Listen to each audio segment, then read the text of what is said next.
તો જામનગરથી મહત્વપૂર્ણ સમાચાર સામે આવી રહ્યા છે, જ્યાં જામનગરમાં રખડતા ઢોરનો આતંક યથાવત કે જ્યાં જામનગરમાં રખડતા ઢોરનો આતંક યથાવત ત્યારે ગ્રીન સિટી શેરી નંબર 4 માં આખલા યુદ્ધ જોવા મળ્યું। ત્યારે આખલા યુદ્ધનો વિડીયો વાયરલ થયો છે, જ્યાં જાહેરમાં આખલા યુદ્ધથી અફરાતફરીનો માહોલ સર્જાયો। ત્યારે રખડતા ઢોરના ત્રાસથી ક્યારે મળશે મુક્તિ તેવું લોકો પૂછી રહ્યા છે। તે જ્યાં ટીવી સ્ક્રીનના દ્રશ્યો તમે જોઈ રહ્યા છો કે જ્યાં જામનગરમાં જે ગ્રીન સિટી શેરી નંબર 4 ના આ દ્રશ્યો છે, આખલા યુદ્ધ જોવા મળી છે કે જ્યાં બે આખલા, એક કાળો આખલો અને એક જે ભૂરો આખલો છે, આ બંને આખલાઓ જે છે જાણે હરીફાઈ લગાવી હોય એવી રીતે બંને આખલાઓ છે બાખડી રહ્યા છે। ત્યારે આ ઘટના છે જામનગરની, જ્યાં ગ્રીન સિટી શેરી નંબર 4 માં આખલા યુદ્ધ જોવા મળ્યું। ત્યારે આ આખલા યુદ્ધમાં ત્યારે કોઈ રાહદારી ત્યાંથી પસાર થાય તો તેઓને પણ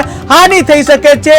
જે તમારા જે કહી શકાય કે જ્યાં વાહનો મૂકવામાં આવે છે તેને પણ નુકસાન થઈ શકે છે, ત્યારે જે વ્યક્તિને પણ નુકસાન થઈ શકે છે। ત્યારે આ આખલા યુદ્ધ જે રખડતા ઢોરોનો ત્રાસ છે, આખરે રખડતા ઢોરોના ત્રાસથી ક્યારે મળશે મુક્તિ તેવું લોકમાંગ ઉઠી છે, લોકો પૂછી રહ્યા છે।